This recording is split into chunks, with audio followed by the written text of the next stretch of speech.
Is is this thing on? All right. I don't know how long that waited, but my computer froze up. I think somebody commented I need to upgrade my equipment. Yes, I do. All right. What's up? Happy Saturday. Good morning. I'm up a little early. Maybe it's the excitement of Top Series 1. Um, could also be that I have like 150 items to ship, so I need to get after it early. And I might, probably not, but I might go to a card show today. There's a show in Oconomowoc, which is near Milwaukee.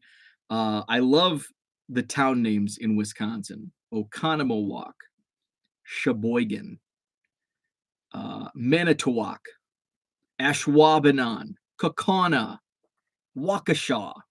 Got some fun names up here. Um, so it's an interesting. They have interesting hours. Their hours for the show. I don't think I've ever seen any other show have these unique hours. 1 p.m. to 6 p.m. for a card show. Unique. I kind of like it because, like a day today, I'm gonna go live here. I'm gonna do a bunch of shipping. I'm gonna run some errands, and then it's like, hey, I still can go to the card show, and it's probably an hour and a half, not quite an hour and a half, maybe an hour and 15 minutes to Oconomowoc. I just like saying Oconomowoc. What's up, Herman? Good morning. So I'm going to review 2022 Tops Series 1. I went on my retail runs yesterday. Um, Interesting note, Target did not have tops, and it had been freshly stocked, and there were no empty spaces. I don't think anybody was clearing shelves for Tops blasters. You never know. The world is kind of crazy. Um, but Walmart did have the one Walmart that was stocked had plenty of Top Series 1 blasters, blisters, and hanger boxes. So I went to Target first, the one closest to my house. It had been freshly stocked that morning. I went around noon. There were some, uh, I can't even remember what was there. Nothing that interested me. They had some NBA hoops packs, but they were all out of the blasters and other stuff. I can't remember what else was there.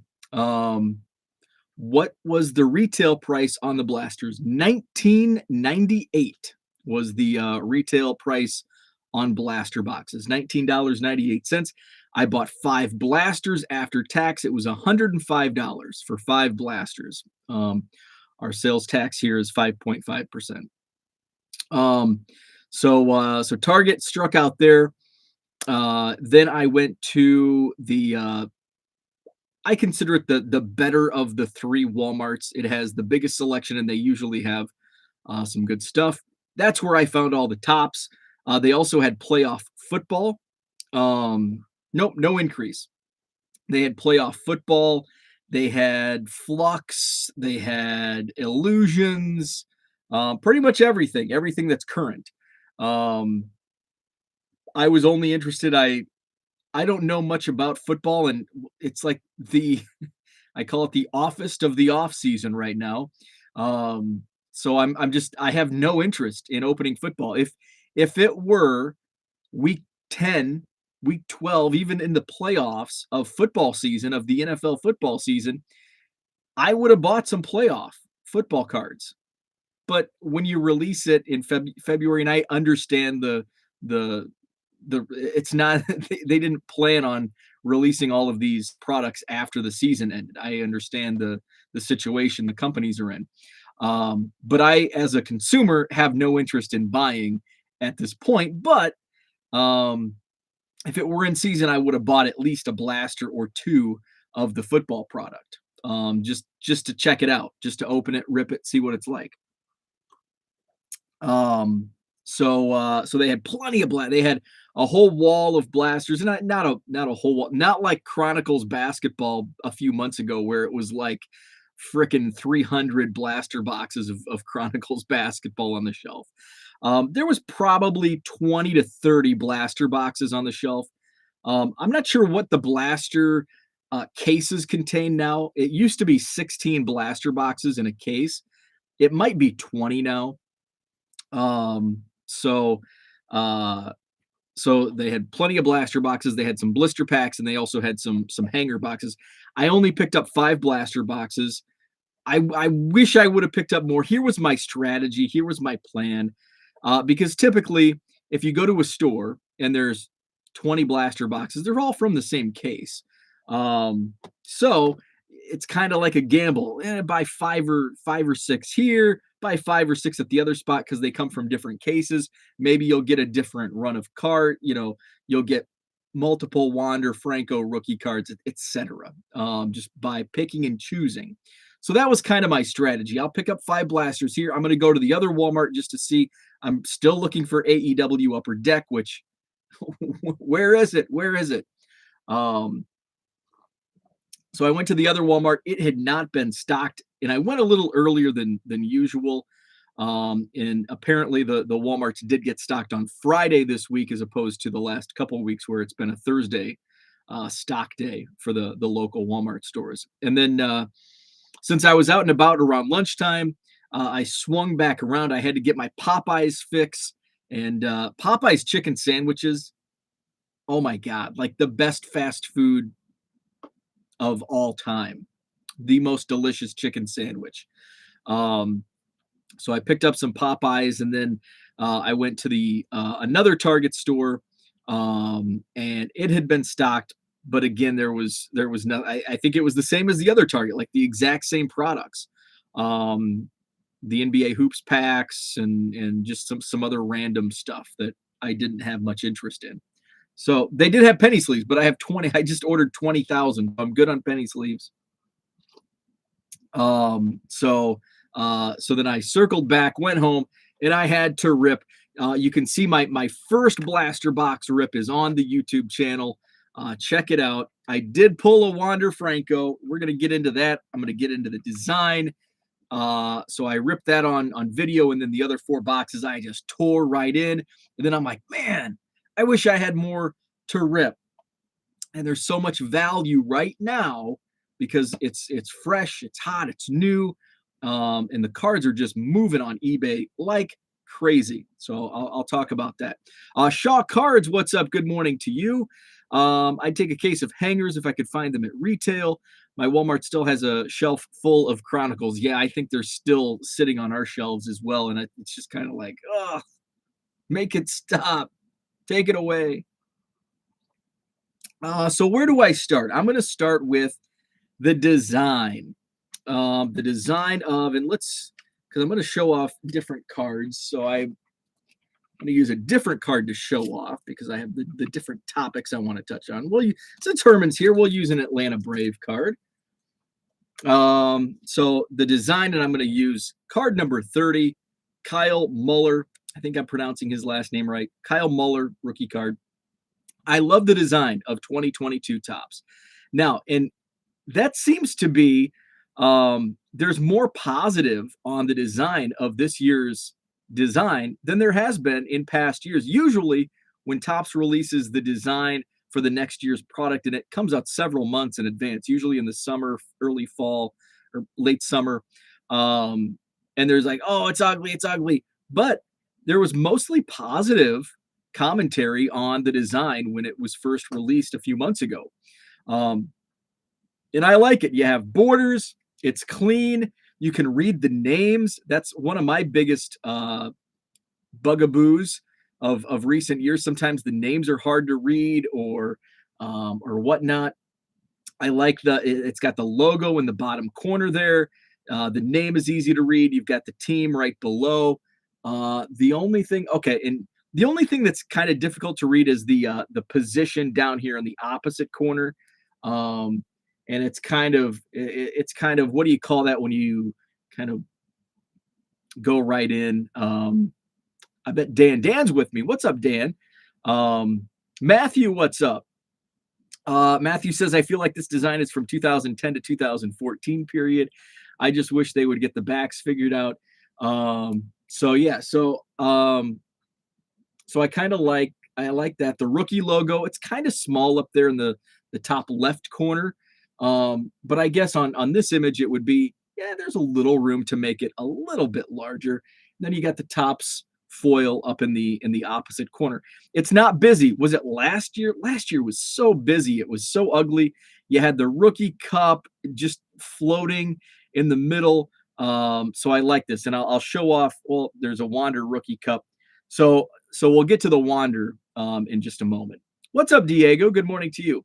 It's a nightmare for set builders. So I don't know, Herman. What do you talk about? What do you mean about the backs? So I'm looking at the back and I don't see it. The only thing I can think of is if they keep like switching and maybe on the horizontal cards. I don't think I have any horizontal cards next to me. I hate horizontal cards, but I think they're a necessity in sets, especially flagship. Um, Close up on card. So this is the back. Um, I don't see any issue on this particular card. But again, I don't know if multiple cards are different. I think the camera's trying to focus. So I like the back. You can see the numbers. The main thing with the backs is the numbers and just getting them all together. So here's a close up of the front. Come on, focus camera. Focus. Horizontals are rotating. Okay, I hate that. And I hate horizontal cards, but again, I know it's a necessity. So I like the design. Kudos, great design. On the vertical cards, some of the backs are flipped. Okay, that's kind of what I thought you were getting at on those cards. Yeah, I agree with you. Those suck. So let's get into Rookie Gold Cup, and here it is. Wander Franco, the chase of the base. Wander Franco, the rookie card, the true rookie card of Wander Franco. I'm tired of that debate. So what I like about this particular card, the Rookie Gold Cup and the rookie logo on the same card. Yes, we've seen that before. Last year was so hideous, and I think it was the Alec Bomb where the Rookie Gold Cup was like floating in the middle of the card. You had the rookie logo somewhere, and it looked like a 3-year-old designed last year's Topps flagship cards. So I like it. This is a cleaner look. It flows. I like it.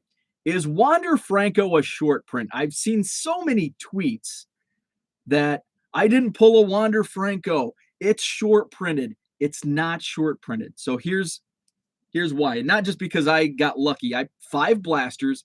I pulled 2 Wander Franco base cards in 5 blasters, which actually beats the odds. So the odds, think about it. In a blaster box, in a blaster box, there's 99 cards in a blaster box. One of those cards is the manufactured relic, which I'm going to get into here in a moment.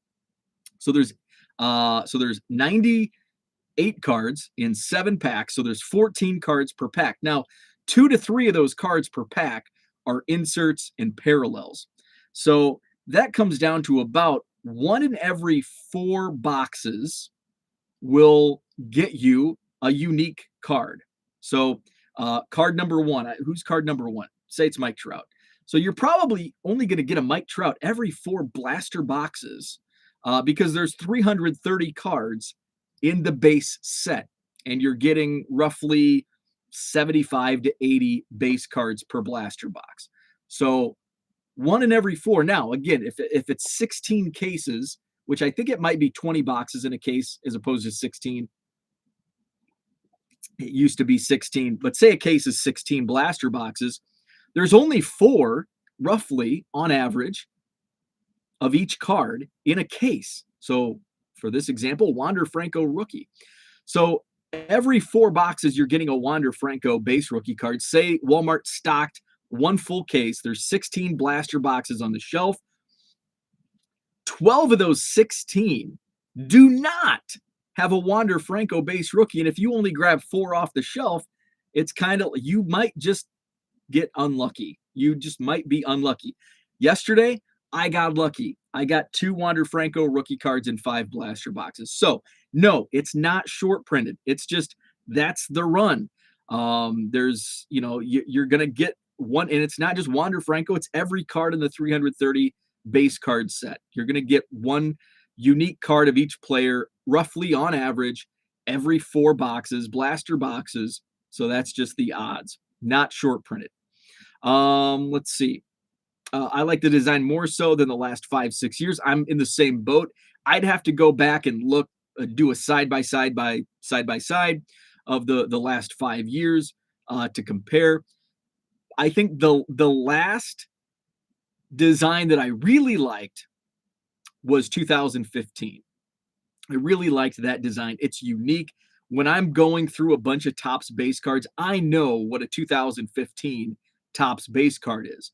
Much like, and I think a lot of, we harken back to the 80s and 90s with Topps designs, and we see 86, 85. We know exactly what year goes to which design. Now, we were also like, that was our, like, I can remember things from my childhood that today, similar trivia, there's no way I remember some of this stuff. It's just you hang on to some of those memories, and I think card designs is one of those. So, we just have a better idea because we were kids, we were collecting, and it's easier to tell, regardless of if it truly is easier to recognize. I started noticing a similarity in Topps designs in 98, 99. To this day, I still couldn't tell you the difference between a 98 Topps and a 99 Topps. It's really annoying. But here recently, I would agree, last 5-6 years, this is one of my favorite designs. It's a nice, clean look. It's going to go down as one of my favorites of the last 20 years, let's say. In 2015 is probably my number one right now. What's up, Zach? Good morning to you. Oconomowoc, otherwise known as the 5 O's. I like that. 5 O's. The 5. Where are you going? The 5 O's. Ed got 2 Wanders out of the box. I opened 1 base and 1 from the silver pack. Oh, nice. That 70s card show. Good morning to you, John. I was hoping Topps would put a Wander in every pack, and that would be the end of it. Oh, I know. I'm tired of the rookie card debate. Let's call it what it is and move on. And what it is whatever you personally think it is. I'm going with this. This is the true rookie card. If you think it's Bowman's best, that's okay too. But to me, Topps, that's the rookie card. Zach says every person P and me have watched open. Bo, Boomslang, and Herman have pulled a Wander. Those things are everywhere. It seems like that, but again, you're going to pull one in every box. If you open a hobby box, you're going to pull one. Blaster boxes is kind of, there's a lot of people on Twitter like, hey, I opened 5 blasters, didn't pull a Wander. You just got unlucky. I got lucky. I pulled 2 in 5 blaster boxes. Moving on. Let's see. My favorite card. Let's kind of go on the design front. My favorite card of 2022 Topps. No, it's not Wander Franco. Financially, it is. By the way, they're selling like hotcakes. I put my 2 Wander Francos on eBay in my eBay store for $15 each. One buyer bought both of them within like 30 minutes. I pulled 2 inserts of Wander Franco, put those up for $10 a pop. Boom. One person bought both of them, $10 a pop within 15, 20 minutes of listing. There's a lot of this printed. There's going to be Wander Franco for days and months and years.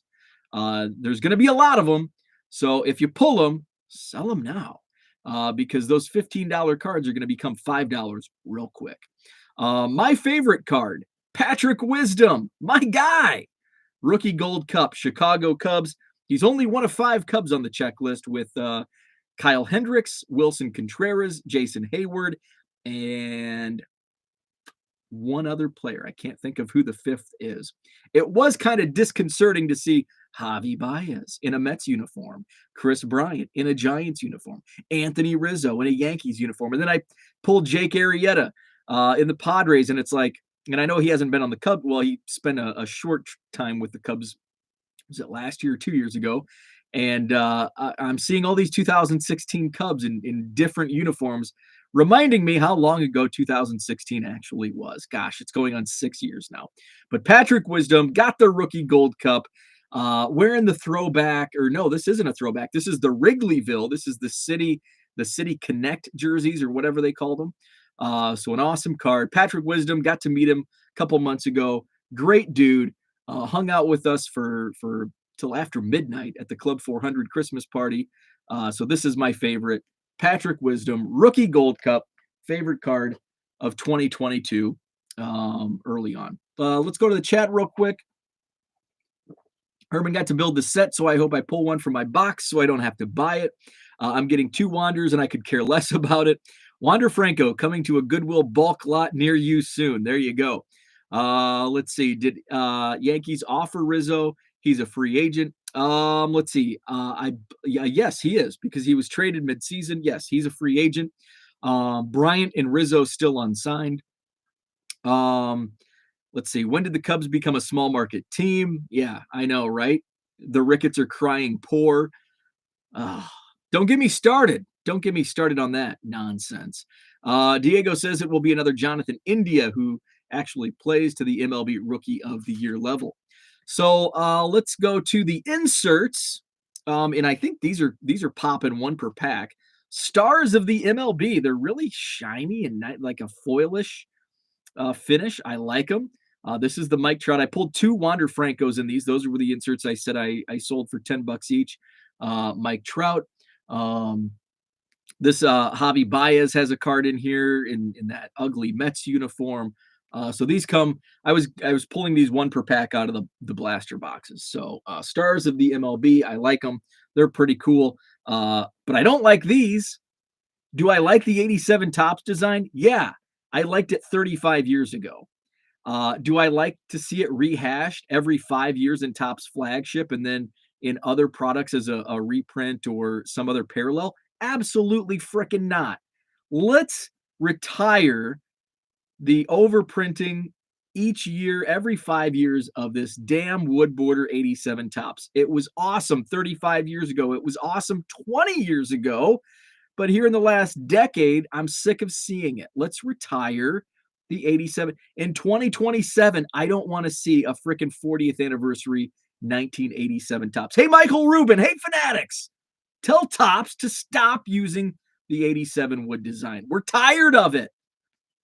Still looks good. All right. What's next, insert-wise?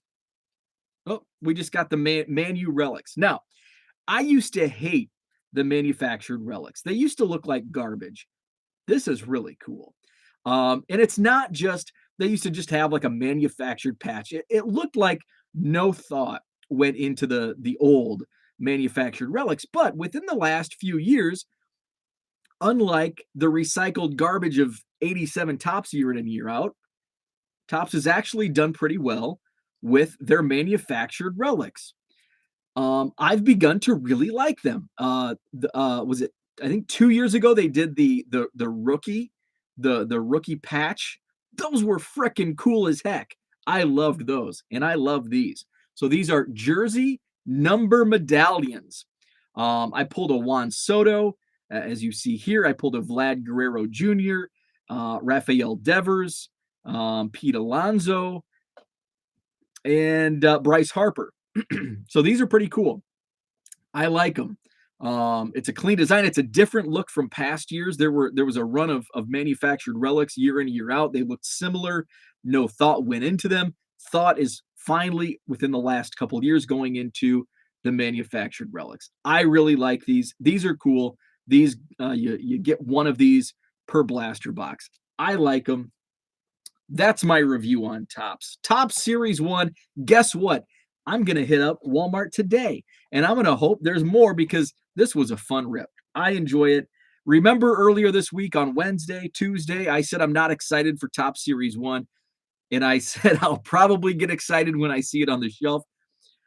I was more excited opening it than I was when I saw it on the shelf because I expected to see it on the shelf. But then when I opened it and I pulled that first card, by the way, the first card was former Cub, Craig Kimbrell. The first card of 2022 in a White Sox uni, Craig Kimbrell. Once I started ripping in, I got excited. It was fun. And it's and the more and I saw a lot of it being ripped, and I wasn't excited. But it's like once I start tearing into my own box, I'm gonna get pretty pumped. So I'm gonna go to when I run errands today, I'm gonna see if there's any more out there and pick up a few more blasters or maybe some hanger packs just to mix it up. Let's see. Korean Cardboard Dan says 87 Tops was the third worst Tops design of the 80s, and it still is. That's a hot take, Dan, and I disagree. So 87 is probably my favorite design of the 80s, just from an overall standpoint. 87 Tops. In this opinion, my opinion of best designs of the 80s usually change. 87 is always at the top for me, and then 2 through 10 always changes. It's like a revolving door. 85 is up there for me. 89 just because that was my first year as a real like I understood collecting by 89. 88 I was ripping packs as a little tyke as a kid. But I didn't really get it. 89 I started getting it. I was 7 in 1989. I started getting into baseball cards and other cards as well, football and didn't collect basketball back then because it wasn't around. Basketball in 89, I don't remember basketball cards really becoming a thing until 1990 with Skybox. That was the introduction for me into basketball cards, 1990 Skybox. Um, so 87 is my favorite design. Then it's probably 85 and 89. Um, Here's the thing. I'm starting to appreciate the 88 Tops design, which is typically reserved as the worst of the 80s designs. But I think that's because there's just no good rookies in it. Yeah, I know Tom Glavine's in it, but it's like 88 Tops you see everywhere, and it's just like, oh, these are garbage because there's nothing in there. But when you take a step back, and if you start putting like if you start reprinting, maybe they should do 88 Tops and make it great. I would say make it great again, but it was never great to begin with. Um, so 87, 89, 85, those are probably among my favorites. 83, 84. Um, you know, I'll give the nod to 83 because 84 is just 83 done again, just with a square instead of a circle, in my opinion. Um, so that's my thoughts. Let's see. And then we've got we've got differing opinions. Diego likes manufactured relics. Dan, get rid of all manufactured garbage. I'm with you, Diego. I like the newer within the last couple years, the new ideas they've done with them as opposed to what we got 5 years ago where it was just kind of like it was garbage 5 years ago. Herman says, and I'm over here wanting the 87 insert set. Hey, it's a cool set. I'm just tired of the freaking 87 design being done over and over again. Diego says, I'd rather have manufactured rather than a piece of white cloth. Totally agree. Absolutely. There's nothing worse than a white swatch of jersey. Get rid of those. That's why I was so happy with the issues companies were having last year, where instead of autograph and a relic, we got 2 autographs, no relics, like in Topps Heritage Minors and Topps Pro Debut. John says, my personal vision of hell is Walmart on a Saturday. Yeah, it is. That is hell, John. That is absolute hell. Costco on a Saturday, also hell. Just with the people. 1980 equals GOAT. 80, see, 80 doesn't have, and I'm going nostalgia for me. And so I wasn't born until 82, and I didn't start really collecting until 89. So like 89 holds a special place because that was like the first set I collected. But then 87 and 88 were fairly recent. So I have kind of a different viewpoint, I think, than if you were actual like the 90s. I think the 80s, I feel like I'm more partial because I don't have that outside of 1989. I don't have that personal memories of 1980 through 1988. Unless it was, years after, excuse me, years after where, Sandberg rookie or, stuff like that. So I think I'm more partial for the 80s just because I don't have those personal memories attached to most of those sets, even though like I consider myself an 80s kid. Like I'm more of a 90s kid, I guess. Um, 88 tops is indeed the worst, not because of lack or rookies. Design is horrid, but it's simple. I like its simplicity. I think that's why I've become to like it. Now, a couple of years ago, I hated it, but I think why I'm starting to like appreciate it more is because I'm seeing the other designs being done over and over, and Top stays away, and maybe they stay away because it was such a horrid, awful design, and that's why it's not being rehashed in archives and Topps insert sets. Looks like Fanatics bought Mitchell and Ness. Yeah, I saw that partnering up with Jay Z. That's pretty cool. I was a big fan of Mitchell and Ness. Several years ago with their throwback jerseys. Diego lives near Philadelphia, so Fleer 90 seemed to be everywhere in my memory. Yeah, 90 Fleer. That was among the first sets I remember building as a kid. 89 tops. I kind of built the set. I opened a ton of 89 tops, uh, but I don't really remember building like true sets until 90. And Fleer was one of those. 90 tops and 90 Fleer were the sets. 90 Donruss, I didn't. 90 Donruss was one of those and I don't think we had as much Donruss around like my small town, like the local small town IGAs where I mostly bought my cards. Or if I went to Walmart, on a trip with my mom for shopping. Um, but 90 Donruss didn't seem to be around, and I think that was because people were hoarding it. Adults were hoarding it because of all the errors, and error cards were so big in the late 80s and early 90s, and 90 Donruss had a plethora of errors. And I remember, and this is kind of my two of my memories that stick out of the early 90s being, you know, massive public sensations, much like it's starting, it's kind of getting there today, was number one, my local small town barber shop was selling packs of cards. Like the locally owned standard gas station had packs of cards. Like cards were everywhere.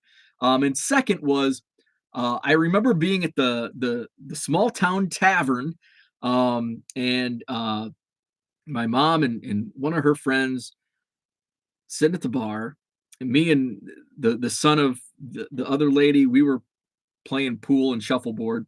And I remember they were talking about 90 Donruss, and the other lady was talking about all the error cards, and it's gonna be worth so much money because there's all these error cards. And I remember I was 8 years old, hanging out in the local tavern, 8 years old.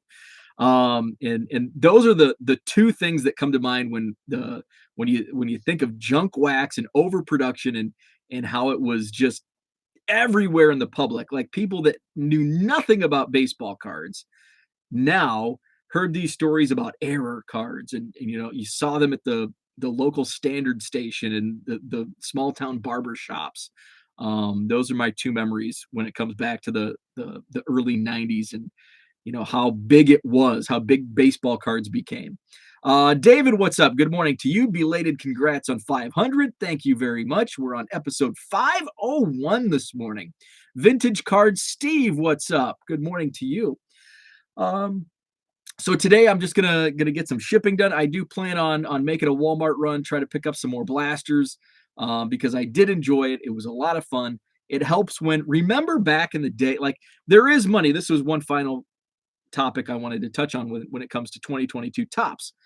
You can if you buy them now, if you're looking to make some money back, you can do so right now. And that window is closing like by the minute. Every 6 seconds a pack gets open. Completely made that up, but that's what it seems like.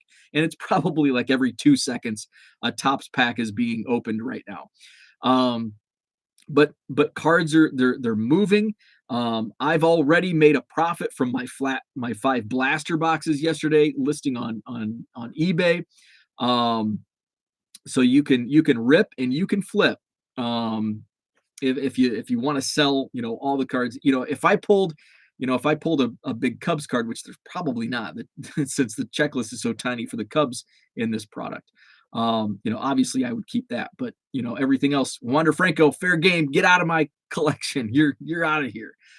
Cashing out. But it's funny because $20 blaster box, and I'm selling cards for, on average, say 30, 35 bucks out of a $20 blaster box.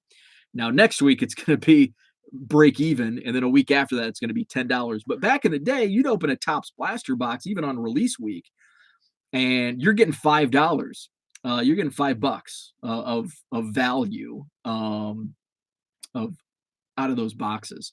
And so that's how times have changed. So if you're ripping and flipping, now is a good time. But by the end of the weekend, because more and more and more and more packs are being opened, there's going to be more and more and more Wander Franco rookie cards.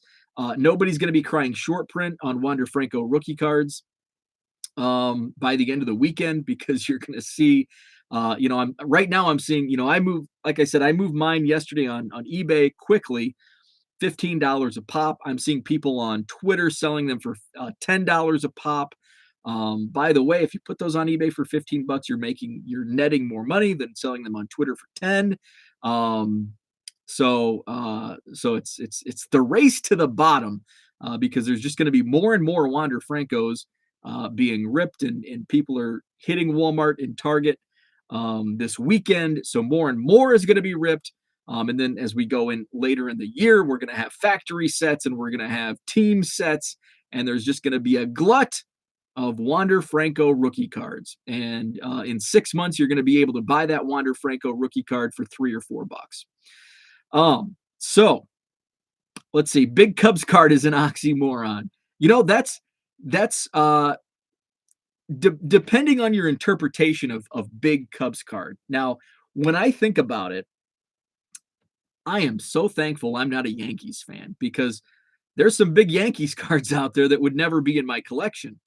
The Cubs really don't have that. Now, there's not a Mickey Mantle 52 tops with the Cubs. The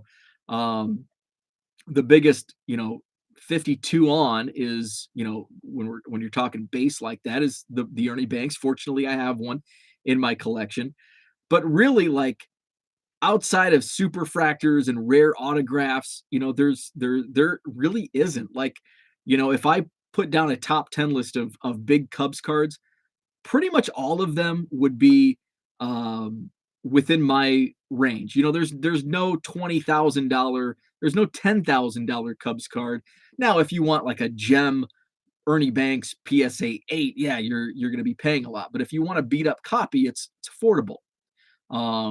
Same with like some of the pre-war cards, some of the tobacco cards, and even Cap Anson. I want the Allen and Ginter Cap Anson. One sold on eBay. I think it was a 2. I think it was a PSA 2. It sold for $2,700. Yeah, that's a lot for a card, but it's not 20,000, 50,000. So yeah. So big Cubs cards, it's all subjective, but there really isn't like a huge value Cubs card. David asks, are there really SSSPs in 22 flagship or bad rumor? I have no idea. I do not know the answer to that one way or another. JT Triple Crown told me, yeah, by the time he get free to list them, they will not benefit me. For him to sell it for me, that is. Oh yeah. So if you consign, yeah, from a consignment angle, yeah. By the time you send them off, it's you're probably gonna lose money on that. Yeah, with something like this, a new release, you've got to rip it and flip it. That's why I ripped all mine. Like, I got home, I did my first video, first blaster box on video, and then I ripped the other 4 boxes, and then I listed the Wander Francos immediately, and then I went upstairs and file exchanged the rest, and got everything that I could get a return on listed in my eBay store right away, just to beat the weekend rush, because even by Monday, the values are going to tank. And I should take a look, just a snapshot as I'm doing this live today. As soon as I go off the air, I'm going to take a look at like the last 10 raw solds Wander Franco. I'm going to write this on my whiteboard, and then I'm going to actually write the sold prices down. My topic up here is Mount Rushmore of wrestling, which I'm going to get to eventually. So last 10, I say raw. Of course, they're all going to be raw because it's just out. I guess there was a PSA 10 that was, it's not. And you go to the certain number and it's false because yes, the product just released this week. So last 10 Wander solds, and we'll track it again on Monday morning. So this time Monday morning, and see what the price differential is on the last 10. I saw the Wander SSP going for 4 figures, and I've seen I don't know which. I know the SP. I'm not sure which one is the SSP, which one's the SP, but I've seen multiple, probably just the SPs out there. And I think one somebody had it an offer on they asked Twitter, like, what should I do with this? And I'm like, don't wait for the responses on Twitter. Put that damn thing on eBay, buy it now. Don't do a 24-hour auction because you're going to get people bidding up. You're going to get non-payers, and you're going to waste your time. You got to put it on a buy it now, and take the best offer within a 24-hour period. That's what I would do. If I pulled a super short print or a short print Wander Franco, I would take a look at comps. I would price it at the last comp, accept best offers, and anything close, I would accept immediately, and hope the person pays, which is one thing I did like about the winter seller update. If you put an offer on a card, you have to pay for it. You can't just say yes and then not pay. So that's what I would do. If I pulled a Wander short print. Let's see. I don't know. What if you get a Cubs box topper? Those are pretty big cards. SSSPs are called the ultra short prints. They are there. What's up, C&T Collectibles? Good morning. 54 Banks is on my hit list this year. My favorite Cubs cards are the 72 Topps variations. Those are cool. 3B collection. If you're hunting for SP, SSP, or SSSP, hangers are the way to go. That's some good insight. I like that. Did you list the Trout? Yes, I did, and they both sold. I think the same buyer bought both of them.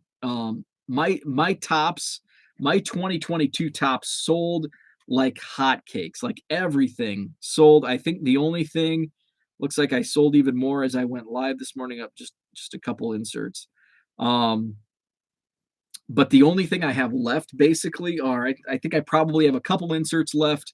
And then I have the Alonso jersey or manufactured relics sold, and then the others are still out there. I had somebody messaging me about the Bryce Harper, but it has not sold yet. So those are about the only things that haven't sold. What's up, Jenny? Good morning to you. Just wrapping up. So that's my review on Top Series 1. Overall, boom, A. I give it an A. I like it. Hopefully we get some baseball going, get those owners and players together next week, get a freaking deal. Let's have some baseball. I want to book my trip. I still have a month. My estimated time of departure is almost 1 month away. March 21st is my planned when I plan to head out to Arizona. So I'm just kind of dragging my feet. I'm watching the airline prices day in, day out, hoping for them to drop, and they haven't. Herman compared the odds in the boxes last year, and they were better on hangers. Okay, interesting.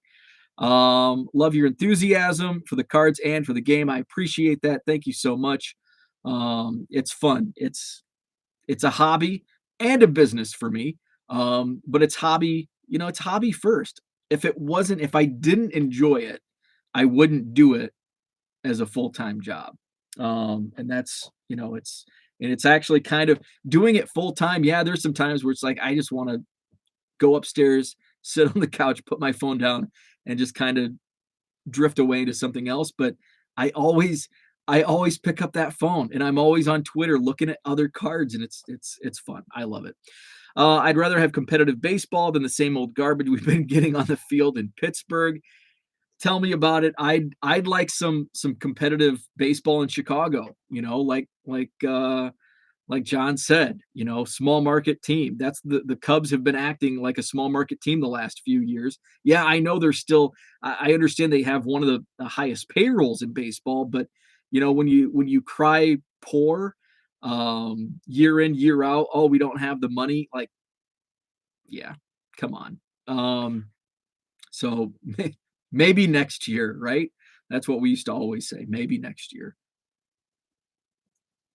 Minor league products, heritage, and pro debut will be hot this year with what's going on with MLB.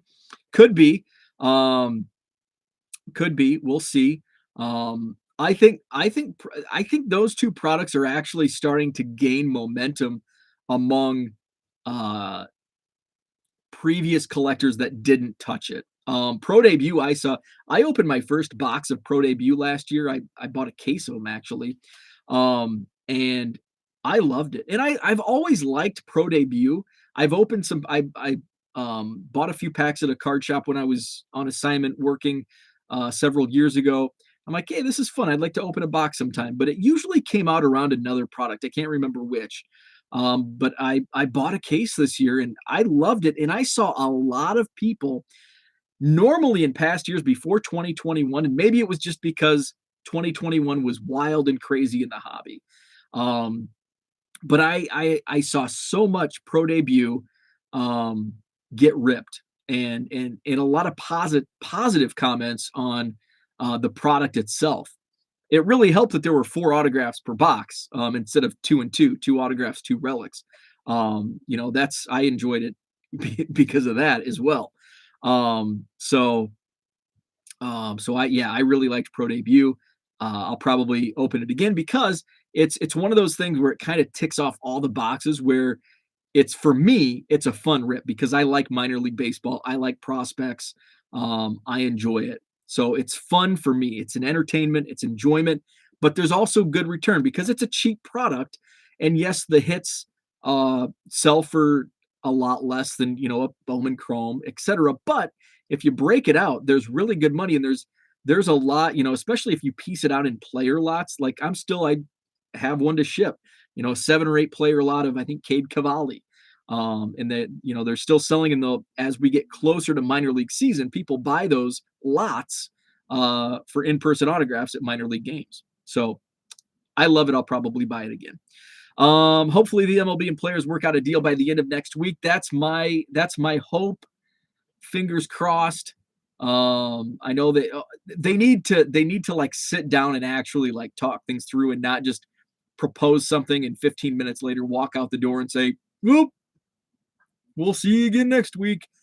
So hopefully they'll get some stuff together and we'll get a deal in place next week. Not optimistic though, because I've been singing optimistic for the last 3 months and it's gotten us here. My optimism. It's not wearing off on them. Stick them in a jury room. There you go. A Motel 6. Put them in a Motel 6 where they're not going to be happy, where they're going to hate their room, they're going to hate their space. Put them in a Motel 6 and they can't leave. Lock the doors. Put bodyguards at all the entrances. Bring them in, and catering's going to suck. You're going to cater them in Taco Bell. And can you imagine that? Catered in Taco Bell in a Motel 6? That'll get them to settle real fast. Faster than they run to the bathroom after eating that Taco Bell. So yeah, I like it. So put them in a checkout line at Walmart on a Saturday. Yeah, that's probably worse than a Motel 6. Freaking checkout line at Walmart. Ugh. Now I'm starting to reconsider going to find more Tops blasters today. Yeah, but they'll leave the light on for you. There you go. Hey, if they leave the light on because it keeps the cockroaches away. If you turn the lights off, the cockroaches come out. So if you keep the lights on, you won't see the cockroaches won't come out. Paul said on Twitter last night his son's Christmas gift of spring training isn't happening. MLB canceled the games. Yeah. So I believe the first week of games have been canceled for for spring training. So if it happens, like the first week of, and it also sucks for the big concert is next weekend. The Ryan Dempster and shoot, what's it called? I was out there for it last. I didn't go to the concert. Dave Matthews Band was playing. I didn't go to the show. Um, John, you probably know what's that concert called? During spring training, it's a 2-day festival, the Innings Festival. The Innings Festival. And I saw the lineup. I'm not really into the bands. I would have went to Dave, but I like Dave Matthews Band, but it was just one of those things like, I don't really want to go. I want to go day drink at the game, go back to my hotel room, go to bed early so I can wake up and watch minor league practice in the morning. So yeah, the first week of games are canceled. And if that falls on like a spring break for kids, then you're SOL, or if you have a trip planned or whatever. So yep, they did officially, and I think that the deadline, sorting 97 score late to the draw. I had lost my train of thought. So are you shutting down eBay store March 21st for a week or so? I'll probably have to, just based on the volume I'm doing, because I plan on going out for a week. So I'm moving close to 100 items per day. I think my 90-day average is like 80, and that just keeps rising. So my last like 30 days is closer to 100.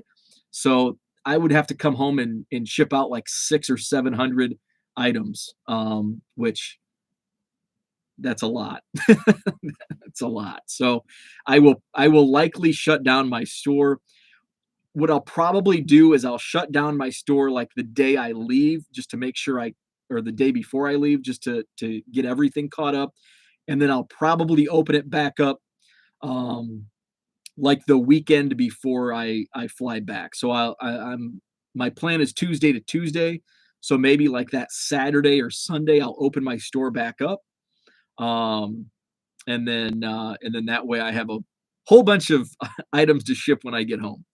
Have you ever done a Florida spring training, John? I have not. I've actually only done one spring training trip, and that was 2 years ago, 2020. I was in Florida during spring training when I was on spring break in college. We'd actually planned like a Cardinals Royals game.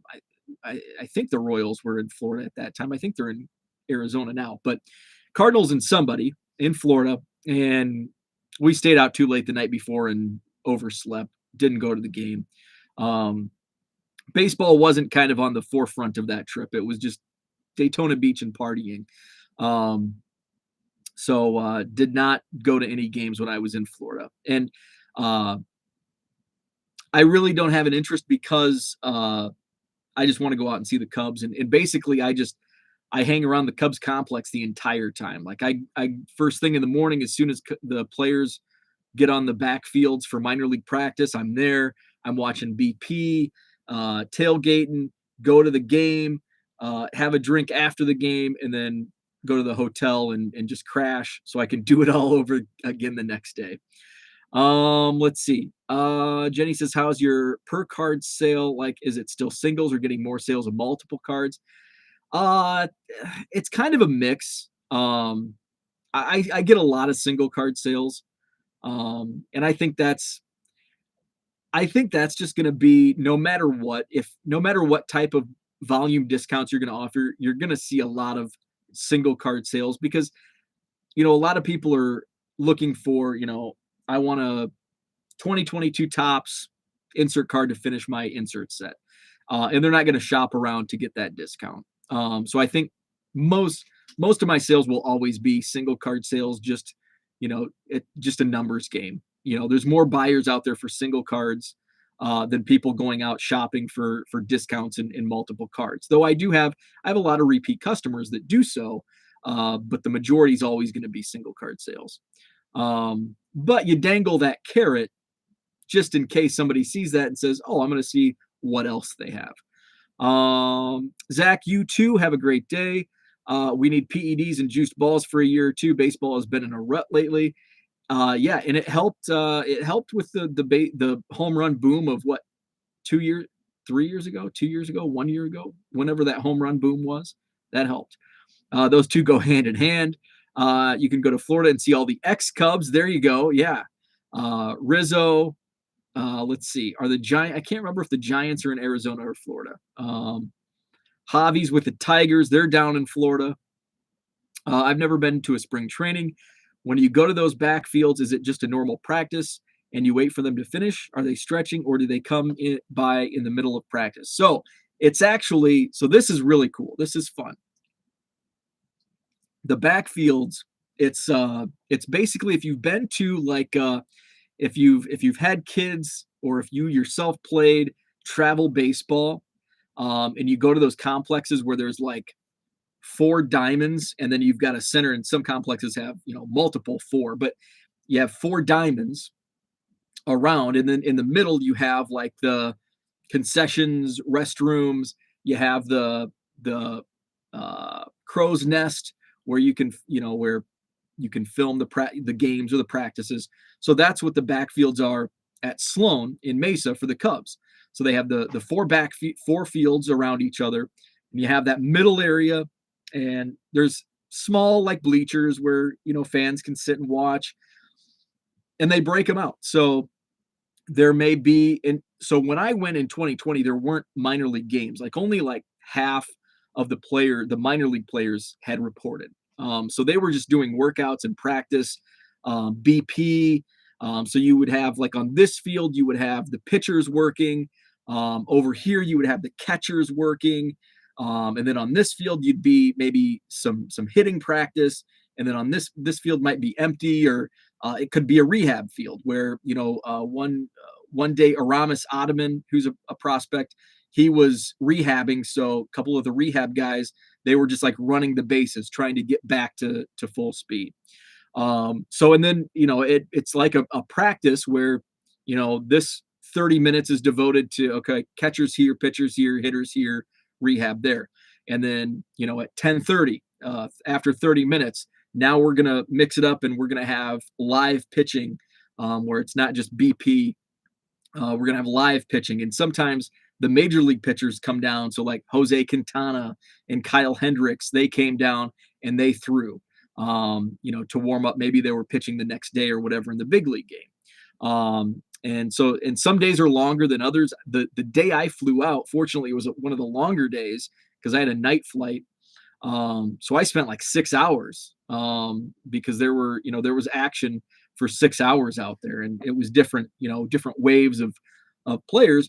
And if players go from one field to the next, they'll walk through like the fans, and there's only like 20 fans there.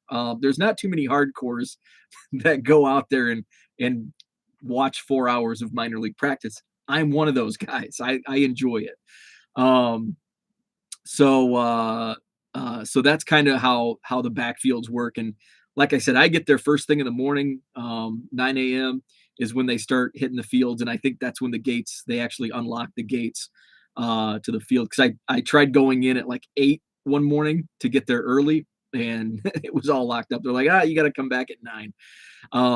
So yeah, so there's stretching, there's just a little bit of everything. And then the major league, you have to actually go around, because the players cut through the middle, and they have their BP on like field 2, I think is what it's called, and it's it's kind of a hop, skip, and a jump to Sloan, the actual park.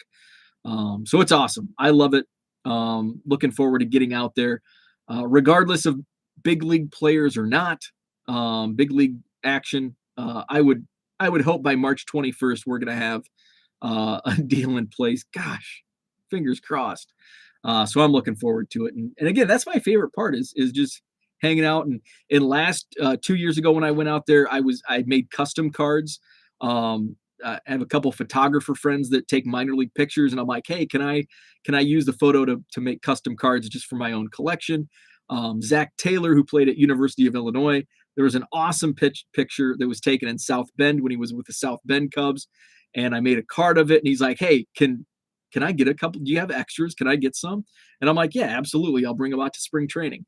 And so after one of the practices, we met up, right off the field, and I gave him like 5 or 6 of his cards. He signed a couple for me. So it's really cool. It's a lot of fun. I can't wait. Just talking about it is getting me stoked for next month. So now I'm going to wrap it up. I think I said I was going to wrap it up 30 minutes ago. Now I'm going to wrap it up. Are you still using the Rookies app on iPhone for customs? Yeah, that's where that's what I use. And now that I'm talking about it, I should probably get some made up for my trip out there next month. I now have iPhone and downloaded the app, but haven't dug into it. It's really cool. My only knock is that they haven't updated designs in like 4 years. So that's my only knock. I wish and I know they can't like use Topps designs and stuff like that because it's, owned by Topps, and other companies. But I wish they would put some other designs out there. Let's see. Dan, my friend Justin, who lives in Arizona now, would go to spring training for KBO teams, and he'd be the only person there. Yeah, it's sometimes there's just a handful of us. And you get to meet other fans. I met a couple from Green Bay, and it was like the start of COVID. Like COVID had just hit the U.S. It was starting. Well, it had hit the U.S. like the month prior, and it was becoming a big news story. And so he was talking about looking into, what if we can't fly home? And we kind of laughed it off, like, oh, it's not going to be like that. So you get to talk to other people. Rich, awesome guy, photographer. He's actually taken some cards that are on baseball cards. He took the photo that's on the Onyx extended version of Jordan Wicks. He took that photo, and Topps actually bought a couple of his Christian Hernandez photos that'll probably be on a Bowman product this year. So Rich is actually from Illinois originally and lives out there. Awesome photographer and a great guy. So I'm looking forward to hanging out with him. We spent so much time just hanging out and talking baseball. It's so much fun. So now I'm going to wrap it up. Have a great Saturday. Tune in tomorrow. I'll probably actually go on a little later. Usually I go on between this time on Saturdays, but I was up early for a Saturday. So tomorrow morning, 9 a.m. Herman's going to be on Hobby Hotline this morning. Check that out, 10 a.m. Central. Herman and our guy, Texas Card Dude. I haven't seen him in so long. It'll be good to see his ugly mug. So check those guys out. And then I think Adam, Heroes for Sale, is also on the panel today. So Hobby Hotline today at 10 a.m. That's all. Have a great Saturday. We'll chat with you tomorrow.